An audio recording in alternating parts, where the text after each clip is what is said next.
On va faire quoi là? Donc ici, j'ai ouvert dans Photoshop un panorama. J'enfonce la touche tabulation pour me débarrasser des palettes et avec la barre d'espacement, je fais voyager. Évidemment, je suis passé en mode plein écran avec la touche F auparavant.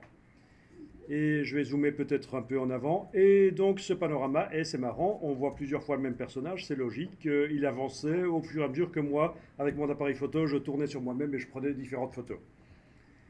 Donc il faudra en supprimer un des deux si on ne veut pas des jumeaux. Et Photoshop a lui-même fait les raccords et corrigé la géométrie. Donc si je regarde la palette des calques, voilà à quoi ça ressemble. Voyons un peu si je suis avec les vignettes les plus grandes. Oui, en fait, oui, nous avons notre panorama et Photoshop a lui-même assemblé les photos. Et vous remarquez que les photos, j'ai quand même fait en sorte que chaque photo ait une grosse partie commune avec la précédente. On parle d'un tiers, c'est ça? Un tiers, voire même plus. Il ne faut pas hésiter à prendre plus de photos que nécessaire. Ouais. Là, j'ai pris 100 trépieds, j'étais avec mon appareil photo en main, j'ai tourné sur moi-même, j'ai pris plusieurs photos. Voilà. Et les masques de fusion que Photoshop a fait tout seul. Ça a pris du temps. Et ça, il les a faites avec les photos que j'ai mis dans le dossier. En fait, le dossier Panorama.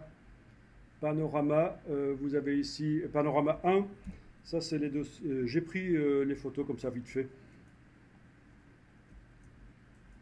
Voilà les différentes photos que j'ai prises. Si j'allais par bridge, on verrait mieux. Là, je suis dans le système d'exploitation Mac en train de vous montrer rapidement les différentes photos que j'ai prises. Donc, vous voyez, le poteau d'éclairage ici se retrouve là. L'entrée se retrouve là. Donc, il y a des parties communes, évidemment, aux photos, en fait. Hein. C'est absolument essentiel. Ah oui, au fait, Photoshop a également corrigé des différences de luminosité dans les photos. Donc, ça, c'est parce que je lui ai demandé de bosser automatiquement. Et là, ce n'est pas un panorama complet, ça ne fait pas 360 degrés, mais on peut aussi faire un panorama où on photographie aussi un peu le ciel et le sol. Et on a un panorama sphérique dans lequel on peut se mettre et avoir vraiment l'impression d'être dans la scène. Bon, si vous voulez essayer, vous pouvez, mais je vous préviens tout de suite, le calcul est assez lourd. Donc, dans Photoshop, pour obtenir ce panorama, d'abord, avant de vous montrer comment on fait le panorama, non, je vais d'abord vous montrer comment on fait le panorama, vu que ça prend du temps, et pendant que ça calcule, je vous montre d'autres choses. Donc, vous pouvez aller dans le menu Fichier, Automatisation, et vous avez Photo Merge. Alors, ça, c'est l'assembleur de photos livré avec Photoshop pour faire les panoramas. Je vous ai expliqué précédemment, c'était lundi, qu'il existe d'autres logiciels plus spécialisés dans les panoramas, notamment Autopano. C'est un logiciel vraiment pro. Et ils ont également le petit frère Gigapano pour faire des photographies en très très haute définition, où on peut zoomer très loin dans la ville et voir beaucoup de détails.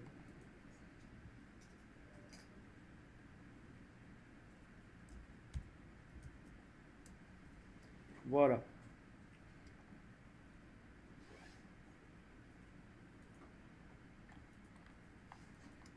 Ah oui, on peut aussi faire des panoramas en vidéo.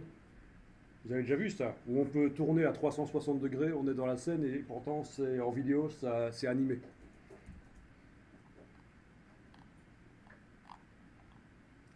Ok.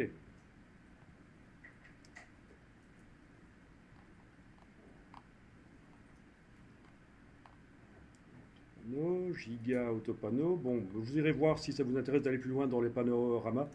C'est intéressant. Et si en plus vous couplez ça avec des drones qui commencent à être de plus en plus à la mode, vous envoyez votre hélicoptère miniature en l'air et il photographie de haut, c'est pas mal aussi. Bon, ok. Je vais vous montrer comment assembler le panorama. C'est très simple puisqu'on va demander à Photoshop de faire tout le boulot. On peut aussi le faire manuellement, bien entendu. Oui, des retouches manuelles peuvent être faites ici s'il y a des erreurs. Ok, donc fichier, automatisation, photo merge. Je pourrais aussi demander cette fonction au départ de bridge. en sélectionnant les photos de départ dans Bridge et en allant dans Outils, menu Outils de Bridge, Outils, Photoshop, Photo Merge. Bon, je vais prendre la fonction automatique, et les fichiers, je vais aller indiquer où ils sont, parcourir. Donc c'est dans le dossier Panorama que je vous ai mis sur le serveur. Voilà, clic, majuscule, clic, je vais les prendre. Tiens, je les classerai peut-être par nom, mais je suis même pas sûr qu'il en a besoin. Excuse-moi, tu peux remontrer la... Bien, je clique sur Ouvrir. Et là, dans les options, vous pouvez donc évidemment choisir Fusion des images pour qu'il fusionne les images ensemble. Correction du vignettage pour le cas où votre objectif aurait créé du vignettage, c'est-à-dire faire en sorte que l'image sur le côté soit plus sombre qu'au centre, vous connaissez le vignettage. Mais il n'y en a pas, je pense, donc je ne vais pas cocher, vous n'allez pas cocher. Et correction de la déformation géométrique, oui, ça vous allez cocher, parce qu'il y a des déformations géométriques, si je regarde mes images ici dans le... Il y a certainement des déformations géométriques dues à l'objectif, en fait.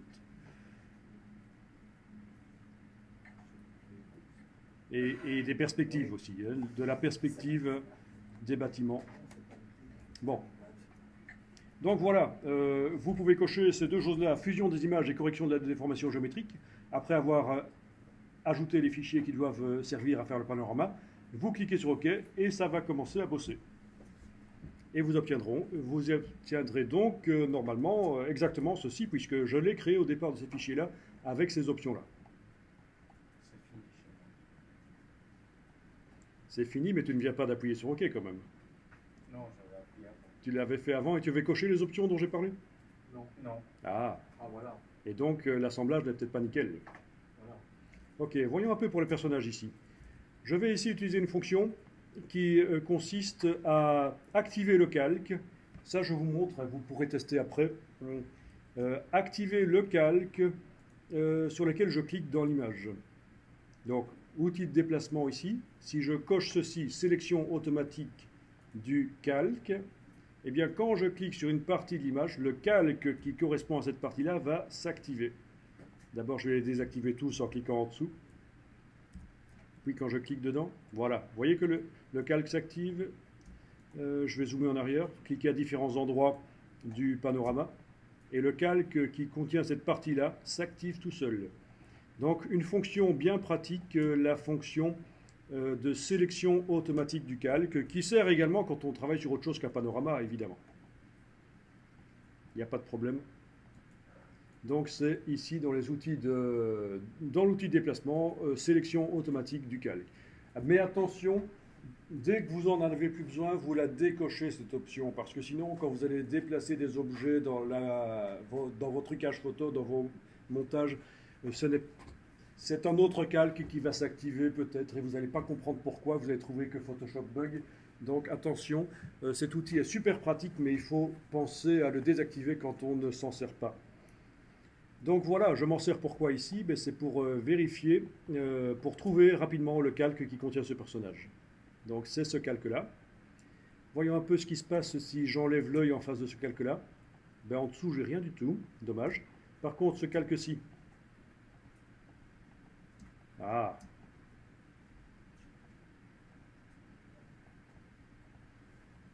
Eh oui. En fait, je vais devoir recliquer sur le personnage. Voilà, ce calque-là, il n'y a rien, mais et si je désactive le masque avec la touche majuscule?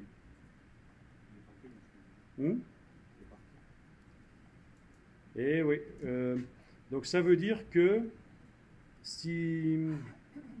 Donc réfléchissons un peu. Ça veut dire que si je fais apparaître une partie de ce calque... Si une partie de ce calque apparaît à l'endroit du deuxième personnage de droite, il pourrait le masquer. Je vais essayer. Donc, c'est pas toujours évident, mais je vais travailler sur le masque ici. Dessiner en blanc sur le personnage de droite. Voilà. En blanc, en opacité 100%. Donc, vous voyez, terminer un peu le boulot Photoshop. Donc là, c'était super simple en fait. de repérer cette erreur et de la corriger. Vous voyez le principe? Il faut arriver à repérer, là où j'ai deux personnages identiques, tiens, si je faisais apparaître une partie d'un calque, c'est ce que je viens de dessiner ici, si je faisais apparaître une partie d'un calque, est-ce que ça réglerait le problème? Voilà, donc ça c'est réglé. C'est trop facile, hein. Maintenant, n'importe qui peut faire des panoramas, c'est trop facile. Il fut un temps où il fallait un objectif avec la photo analogique, un objectif spécial rotatif. Vous avez déjà vu ça, les appareils à objectif rotatif, où il y a le film qui défile pendant la prise de vue et l'objectif qui tourne. Et ça fait des grands panoramas sans déformation. Oui, parce que sinon on peut prendre un grand angle et ça fait des panoramas, mais tout est déformé. Ok, alors autre chose. Voyons un peu si je peux travailler. Je vais fusionner tout ça en fait. Je vais devoir fusionner tout ça. Je vais quand même enregistrer ça comme ça, voilà, mettre à jour. Puis je vais enregistrer une version dans laquelle je vais indiquer que c'est une version où j'ai fusionné les calques parce que je vais utiliser une fonction pour boucher tous ces petits trous. Vous voyez qu'on a plein de petits trous, ben, c'est normal, hein. Photoshop a dû déformer les images de manière à ce que ça ait l'air d'être correct parce que j'avais corrigé les déformations. Mais là, je me retrouve avec plein de petits trous en bas et en haut.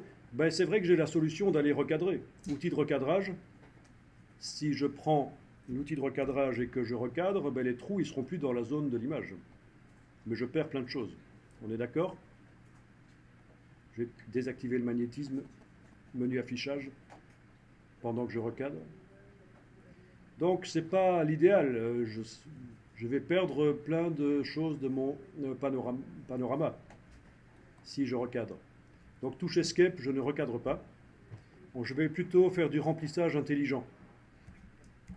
Ok, donc j'avais dit que j'allais enregistrer le panorama en indiquant que c'est la version aplatie. Aplatie. Voilà. Puis je vais réellement l'aplatir. Menu calque, aplatir l'image. Voilà, donc tous les calques ont été réunis en un seul.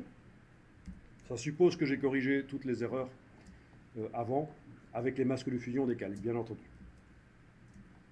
Et puis, je vais sélectionner et faire du remplissage intelligent. Par exemple, je prends le lasso ici et je vais entourer la partie d'image qui me pose problème. Au lasso, comme ça, voilà. On est d'accord?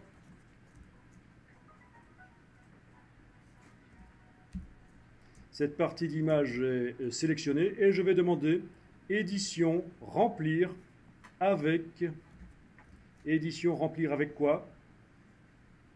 Avec le contenu pris en compte. Ça veut dire que ça va remplir avec des pixels en fonction de ce qui se trouve autour. Ok.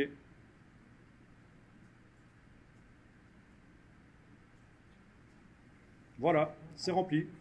Donc c'est un peu comme si on avait travaillé au tampon, sauf que ça fait tout seul. Édition remplir, ça? Et oui, édition remplir avec contenu pris en compte. Je vais faire ça pour tout le reste du panorama ici. Voilà. Peut-être enlever un peu de zone en trop ici. Donc typiquement, quand on fait des panoramas, on a des trous et le remplissage intelligent. Donc le contenu pris en compte va permettre de régler ça. Donc je fais édition remplir, contenu pris en compte, ça calcule. Ça va me remplir toute cette bande blanche. Et normalement, c'est nickel. Peut-être un peu de retouche au tampon après, mais voilà. Oui, parce que vous voyez, ici, il m'a fait un truc bizarre. Hein. Oui. Mais à la limite, ça ne se voit pas. Ça peut paraître naturel. Là, comme on le voit, il a été cherché, pour remplir, il a été chercher la plaque qui était là. En dehors de la sélection, en fait. Hein. Et il l'a mise là. Mais est-ce qu'on remarque que c'est pas naturel? Non, dans ce cas-ci, ça marche. Alors, pour les bâtiments, ça va peut-être être un peu plus difficile. Si je demande ici de remplir avec le contenu intelligent, édition remplir avec le contenu pris en compte, il m'a fait un truc un peu bizarre. Est-ce que ça va se voir? Peut-être pas. Mais je peux annuler. Je vais en arrière, CTRL ALT Z. Et ce que je peux faire aussi, c'est faire une sélection. et agrandir ça. Transformation manuelle et agrandir. Ça peut être une solution aussi, ça. Moi, il est engagé de remplir. L'expliquant la différence entre remplir avec par au niveau du fichier et puis remplir au niveau de l'édition. C'est pas le même boulot. Donc voilà, je vous rappelle que pour que ça marche, ceci, il faut travailler sur un calque et pas sur plusieurs en même temps. Donc j'ai fait une version aplatie de mon image et évidemment, j'ai gardé la version avec des différents calques au cas où. J'ai gardé la version avec des différents calques au cas où j'en aurais besoin. Donc, remplissage avec le contenu pris en compte. Voilà, je peux aller corriger un peu. C'est vrai que ça fait un peu des choses bizarres, mais est-ce que quelqu'un va voir qu'il y a une fenêtre un peu bizarre ici? Quand même, c'est dans un panorama très grand. Donc voilà, dans le cas de structure et de bâtiment, c'est sûr que le remplissage intelligent va moins bien fonctionner que dans le cas de la plage. Ou du ciel d'ailleurs. Le ciel marche, ça pourrait très bien marcher de remplir le ciel ici.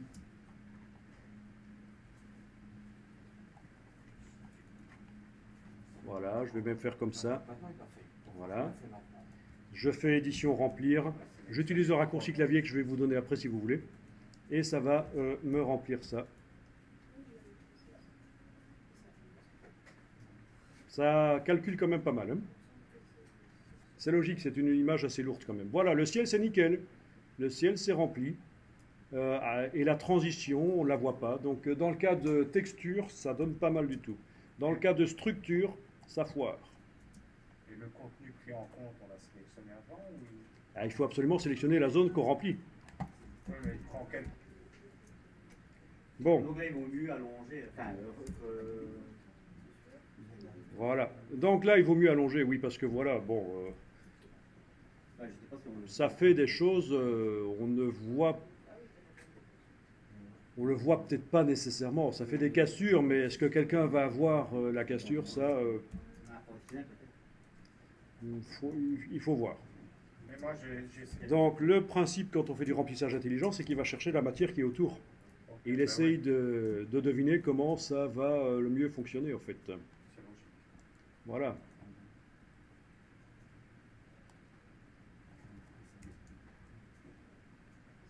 Voilà. Donc le raccourci clavier de la boîte remplir, je vous le donne ici.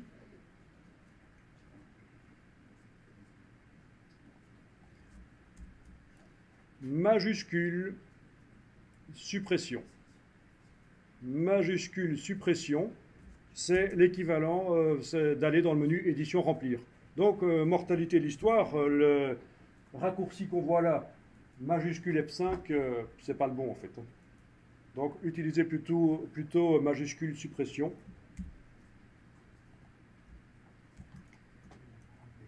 Voilà. Que dire de plus à ce propos? Au niveau de la dimension, je vais aller voir image, taille de l'image, 25 000 pixels sur 3200 en fait ici. Voilà. Et en centimètres, tu me demandais, mais ça va dépendre de la résolution. Avec la résolution 300 pixels par pouce, ça me fait 214 cm sur 27. Ce sont des images brutes, elles n'ont pas été corrigées dans RAW, j'aurais pu passer par caméra RAW pour les corriger avant. Et de préférence faire la même correction sur toutes les images, mais ça c'est possible, il suffit de les activer toutes dans caméra RAW, clic, majuscule, clic et demander de synchroniser les réglages. On peut faire le même réglage sur plusieurs images d'un coup dans caméra RAW, comme dans Lightroom d'ailleurs.